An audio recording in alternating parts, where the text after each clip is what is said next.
Yon, welcome back sa ating YouTube channel, Ronde TV mo. Ito yung nakagulat ngayon ha. Grabe, mabigat itong mga ibinibintang o paratang ni Maharlika laban kay Pangulong Bongbong Marcos. Naglabas na ng part 1 ng di umano'y ebidensya itong si Maharlika na itong si Pangulong Bongbong Marcos talagang talamak di umano sa paggamit ng pulburon. Hindi ko sinasabi na totoo itong nilabas ni Maharlika. Hindi ko rin sinasabi na hindi ito totoo. Kayo na rin yung bahalang humusga. Alam ko sa pagdating ng panahon ay talagang malalaman at malalaman natin ang katotohanan. Kung ano ba talaga ang totoo. Ito bang sinabi ni Maharlika na itong si Pangulong Bongbong Marcos di umano'y gumagamit ng pulburon at may video talaga na hawak na ng kampo ni Maharlika? Kasi mga kababayan, ito'y papel lang ang nilabas ni Maharlika ngayon. Ito daw yung part 1, pero isusunod na daw yung video kung saan talaga nakikita na itong si Pangulong Bongbong Marcos ay sumisinghot ng pinagbabawal na pulburon. Yun na wag na natin itong patagalin. Talagang nakakagulat itong revelasyon ni Maharlika. Ito na, sabay-sabay na natin itong panoorin. Napag-alaman natin, mga kababayan, na noong 2012, okay, nung si Kuting ay senador, si Kuting, 2012, hindi pa siya senador, 2010 to 2016 pala siya nagsenador, okay? Si Kuting nung 2012 na siya ay bangag na bangag at halos araw ay nakikipag-session sa mga artista. Okay? Itong mga artistang to, nabanggit na nga ito, di ba? Pero hindi natin siya babanggitin kasi nananahimik naman. But, for the heck, para maipakita natin sa inyo, itong mga kasisyon ni Marcos Jr., kasi ito yung artistang ito, sinira nila ang buhay. Dahil, well, I may say na adult naman itong artistang to, well, sinira, na nalulung sa Coca-Cola. So, ngayon, noong 2012, ayon sa ating informasyon, alright, si Kuting ay huhulihin na sana kasama itong artistang ito. So, huhulihin na siya, may order na po, actually hawak ko, alright? So, nung time na yon, dapat ay i-raid na siya kasi mayroon ng pre-operation report na si positive na si Marcos Jr. ay isang bangag na bangag sa pulburon. Panahon ito ni Noynoy. So, nung time na all set up na, mga kababayan, natin, nung time na huhulihin na itong walang hiyang ito, dahil itong si Marcos Jr., dahil nga kompleto na yung pre-operational report, lahat ng background na kung siya ba talaga ay involved sa pulburon, meron ng operational plan, meron na silang ginawang mga assessment na just in case tumakbo si Kuting, di ba? Saan pupunta? Lahat ng mga bagay ay na-set up na. Lahat, contingency plans, post-operation, kung anong mangyayari kapag hinuli na si Kuting. Lahat po, kompleto na sa coordination niya mga yan. Okay? The problem is, during that time, okay, ito yung sinasabi ni Pangulong Duterte, hindi si yung Claudine, hindi si Claudine. That's not irrelevant yan palangga. So ngayon, during yung sinabi ni Pangulong Duterte sa Maisog na nakita niya sa PIDEA report na si Marcos Jr. ay isang durugista, isang pulburonik. Totoo. Yung sinabi ko sa inyo na lumuhod si Amy Marcos sa Pangulong Duterte na wag na hulihin si Kuting o wag na siya isama doon sa pulburonic list, sa narco list. Totoo yun kasi napaka-reliable ng ating impormasyon na nakuha doon at dito sa ipapakita nating ebidensya sa inyo ay magja-jive lahat. So nung panahon ni Noynoy, isa sa kabinete ni Noynoy ang humarang dito. Okay? Maari, okay? Hindi natin muna siya bibigyan ng pangalan, pero maaring business partner ni Lisa Satanas. Kasi napag-alaman natin na pinigil, ginawa ng paraan para wag matuloy at hindi tuluyang mapahiya si Marcos Jr. na siya po ay pulboronic. na siya ay nasa narco list talaga. Nandoon talaga siya. Mga kababayan, nandito po ang confidential report ng PDEA na hawak ko sa inyo. Ipopost ko to sa Twitter mamaya para may kopya kayo, hindi yung ganitong klaseng papel. Baka sabihin nyo ginawa-gawa ko lang. Okay, ipapakita ko sa inyo ang original copy. Okay? Sa Facebook, ititwist, bahala na kayo, i-upload nyo lahat.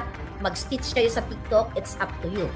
But this document na hawak ko makapagpatunay na ang sinabi ni Duterte ay totoo, na si Marcos Jr. ay kasama sa listahan ng mga nagpupulburon ng PDEA. Ito po, nakalagay dito sa confidential report, Republic Act, ito, PDEA.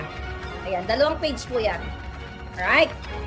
PDEA, okay? Basahin ko na lang para bonggang-bongga. Republic of the Philippines, Office of the President, Philippine Drug Enforcement Agency, Intelligence and Investigation Service, NIA Northside Road, NGC, Barangay Pinyahan, Quezon City. Andyan ang logo ng PDEA, mga pabalangga. So ito ay, sa the last minute, may kumausap sa akin na, Maharlika, wag mong ipakita ito, hindi yung nagbigay sa atin, wag mong ipakita sana ang ebidensya from the PDEA kasi lalo kanilang tatargetin at papatahin ka, hindi ka sisintahin ng mga ito. Sabi ko, kahit napakita ko hindi, papatahin din naman ako ng mga yan kapag ginusto nila at nakapag-tsempo yung mga hayop na yan. Sabi ni Kate Watson, ilabas na yan para mapahiya ang mga Marcos. Yes! Pupost ko to later after ng vlog natin. Okay? Ito, ulitin natin. Confidential. Republic of the Philippines Office of the President. Okay? Ito'y alam ni Noynoy nung time na siya ang presidente. Right? Hindi ko alam bakit hindi nila inisplok to at ginamit nila nung 2016 election ng presidente at even nung 2022. Kasi nga, alam niyo na kung bakit hindi ginamit. Kasi pala, pare-pareho silang dilawan-pulawan. Pre-operational report, control number, okay, blank. Dated March 11, 2012 pa lang, dapat ay nasa nakalaboso na si Marcos Jr. 2012, that's the date. Okay, yan. Okay. Ngayon, number 1, Unit Office Intelligence and Investigation Service. Name of the target. No alias. First na nakapangalan na binura ko na hindi na natin siya isasama, pero ano natin, i-upload natin ito mamaya. Blank, artista, and Bongbong Marcos Jr. Bongbong Marcos and Bonget and some unidentified male and female cohorts. Ito po ay order para i-arestuhin sila dun sa kanilang rumbuhan kung saan sila ay nagpupulburon. Okay? Name of the target, blank, the artista, and Bongbong Marcos and Bonget, at Bonget, alias Bonget, and some unidentified male and female cohorts, Filipino. Okay? Yes. Specific area of operation, NCR, National Capital Region, Makati City. Nakalagay dito, summary of information. A confidential informant personally appeared before this office and reported that a group of showbiz and politically affluent personalities are frequently using illegal pulburon, okay, inside Unit 4C Rizal Tower Building, Rockwell, Makati City. May pirma ng team leader. Okay? Binura din natin para ang ma-highlight si Marcos Jr. Then mga palangga, first time here in my channel na walang naglakas ng loob na ilabas ito na si Marcos Jr. ay talagang pulburonic noon hanggang ngayon. Right? So dito, sa second page, authority to operate. This is from the Office of the President from Noynoy Aquino. Pero I doubt it, baka hindi ito nakita ni Noynoy pala.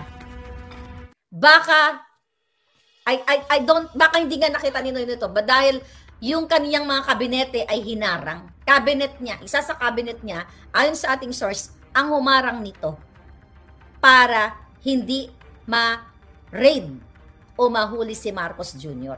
Itong time na to, ayon sa ating informante, langung-lango at halos every night ay nagsisesyon sila dito sa Rockwell na ito. Okay? Authority to operate, control number, date, okay, March 11, 2012. Okay? Number 1, Unit Office, Intelligence and Investigation Service.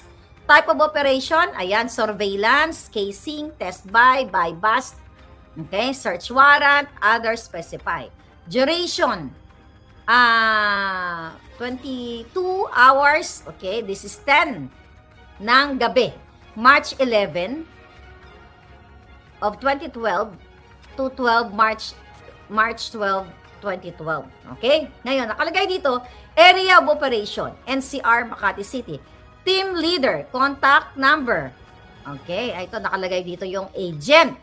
Alright? Nakalagay yung agent dito and 7 others. So, agent, so 8 sila ang magre-raid. So, ito yung mga information. Vehicle, model number. Ayan. Para kasi nakakaalam nito, alam niya na totoong mga sinasabi ko dito. Hindi gawa-gawa. Ito ang mga kasakyan ng involved nila Kuting, ay yung mga kasabwat nila na nandoon na nagrurumbuhan sila sa Coca-Cola o sa Pulburon. Number 1, Mazda, model Mazda 3, black, ZKC, plate number 8. Wag na natin sabihin. Okay? Wag na, baka wag na sabihin ng plate number. Okay? Toyota Vios, silver, ZBA, may number. Toyota Avanza White ZRU. So nakakilala kay Kuting o sa artistang ito. So you can verify ito. Kayo ang magsasabi kung itong information na to ay legit or not. Okay? Isuzu Crosswind White ZIZ blank blank blank. Okay? Noted by Director 2S. Is it 2S or IIS? Okay? So ngayon mga kababayan, okay? Ito yung sinasabi ni Pangulong Duterte na nakita niyang papel. I think isa ito sa mga papel na mayor pa lang siya kasi 2012 ito. At pinorward sa kanya noong siya ay presidente niya. At kaya inilagay si Marcos Jr. na nag-ooperate o nagbabangag-bangag sa Pulburon.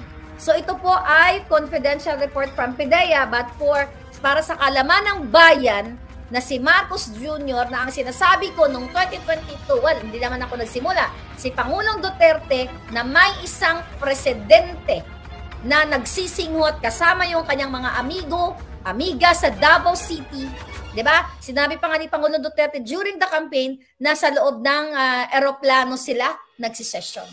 So, totoo mga kababayan, ang sinabi ni Duterte na si Marcos Jr. noon pa lang, even nung mayor pa lang si Pangulong Duterte, si Marcos Jr. ang presidente ninyo ngayon ay isang bangag, ay isang pulburonik based dito sa PIDEA report na pilit na pinadudukot ni Lisa Satanas, pinadudukot ng gobyernong ito para hindi nyo makita. Pero dahil mga kababayan ay gusto nilang targetin ako, hindi gusto, tinatarget na nila, gusto nila akong gurgurin, might as well ilabas na natin sa buong mundo etong report na ito. Actually, na-forward ko na din po ito sa authority dito bago natin binlag. Okay? Ipinorward ko na dahil nga ginigipit nila ako, mga kababayan, gusto nila akong ipagurgur. Remember that? Na-forward na natin ito para mapagtibay natin kung gaano kabangag ang buwaka ng inang gobyernong ito.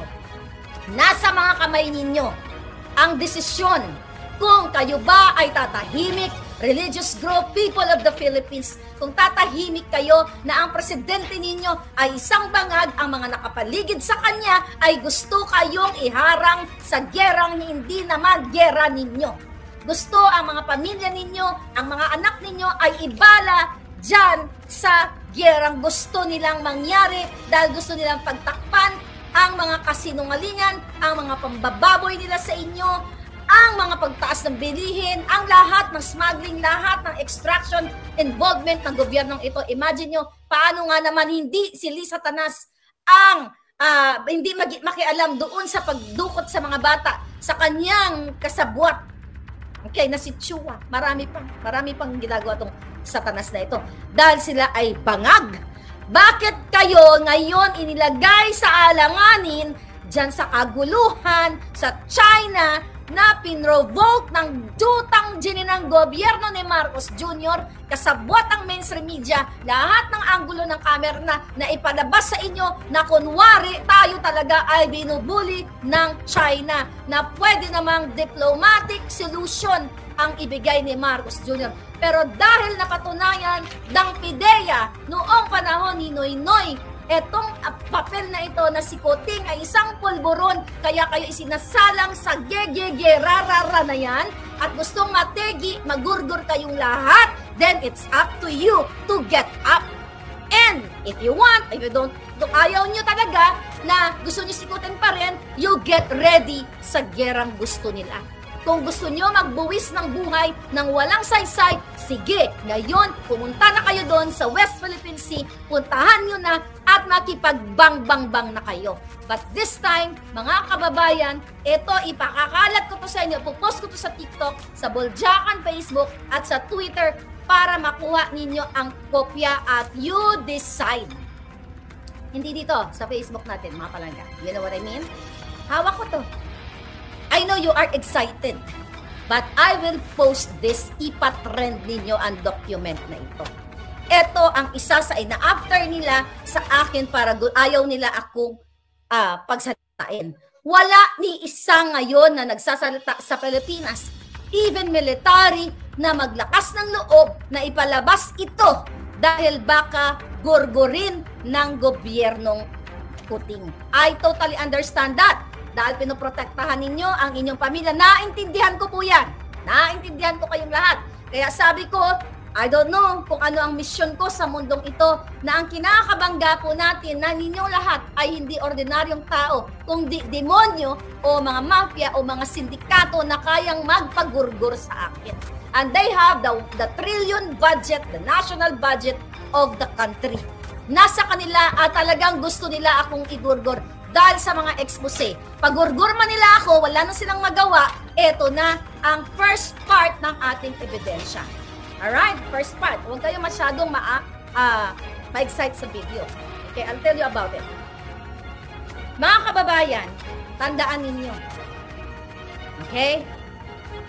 Na ang may hawak pa ng live na live at iba pa, hindi lang isa. Okay? Mga palangga, ay may threat na.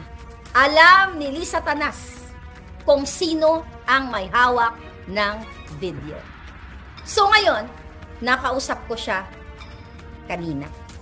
Mga palangga, sabi ko sa kanya, kailangan ilabas na natin ito. Magigera na, gigirahin na tayo. Sabi ko na gano'n sa kanya. Ang mga kababayan, ang mga palangga natin dyan, sabi ko sa Pilipinas, ano gagawin? Okay? So, ang nag-iisip pa, sabi ko, gawin na natin ngayon. Kung gusto mo i-save ang bayang ito, gawin na natin. Huwag na natin patagalin. Gustong-gusto ko. Mga palangga, hinahunting na rin siya ngayon. Okay? Ang sabi sa akin, Miss Maharlika. Okay? Ang exact word niya nga sa akin, parating tayo dyan. Okay? Ilalabas din natin. Kaya lang, sabi niya, I have to secure my family and myself. Yun ang sabi niya sa akin. Mga palangga, I cannot force that person right now. Okay? I cannot force. Pero ito, first part pa lang. But, the pulboronic is real. Alright? The pulboronic is real. At ito ngayon, sabi niya pala, mainstream. I don't think, we'll see kung kukunin ng mainstream ito. Pwede natin i-forward to sa SMNI. SMNI, if you want to, kung gusto nyong i-cover ito, since nagsimula naman sa akin ito, di ba, i-cover ninyo if gusto nyong i-cover. I-forward ko to sa inyo. Well, ilagay ko sa Facebook ko. Itong galing sa PIDEA. Walang maglakas ng loob na ilabas ito dahil takot sila kay Kuting. Dapat, ay kay sa Marcos Jr. administration, dapat noon pa to. inilabas. Pero bakit ni isa? Sa kabila ng mga bakbakan noong 2016 sa election, then 2022, wala kayong hindi ito lumabas. Why? Kasi nung panahon ni Noynoy ay mga kasabwat din ni Lisa Tanas ang ibang cabinet secretaries ni Noynoy. Kaya I think hindi ito alam ni Noynoy. Kasi kung alam ni Noynoy ito, lumabas ito. The fact na galit sila sa Marcos, dapat lumabas ito. Pero I don't know, maybe God's intervention, God's will, I don't know kung ano ang plano ng Diyos sa atin, kung bakit ngayon lang ito dapat lumabas. Okay? So doon sa mga, ipopost ko to, don't worry, okay? Itong papel na ito, ipopost natin to sa Twitter mamaya, abangan ninyo after ko mag-vlog, right there and then, ipopost ko. Huwag kayo palangga atat. I-forward nyo sa lahat ng pwede nyo i-forward. I-stitch sa TikTok na ito dahil this is a legit. Actually, gumagawa na ng pang-counter ito ang presidential communications.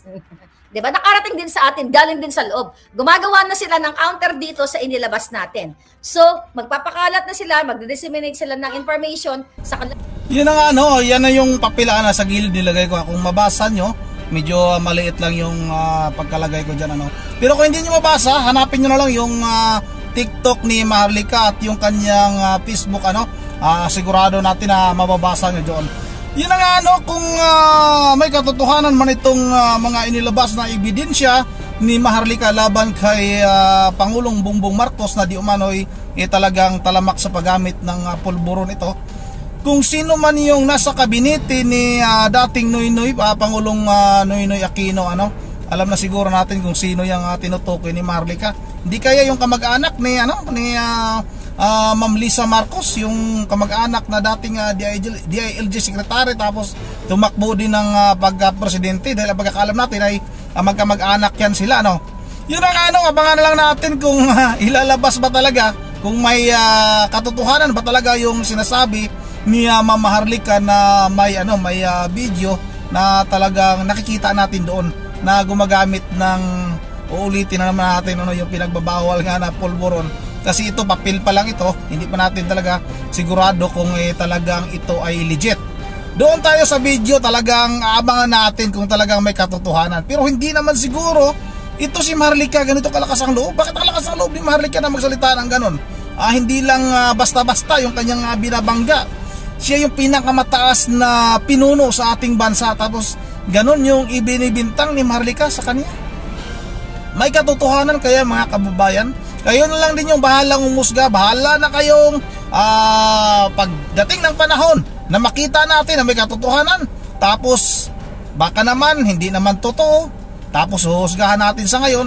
Hintayin na lang talaga natin nalalabas yung katotohanan. Yun ang andito lang muna At once again, this is Ron TV. Hindi ako makapag-shoutout dahil nasa labas ako. Ingat tayong lahat. God bless bawat isa sa atin.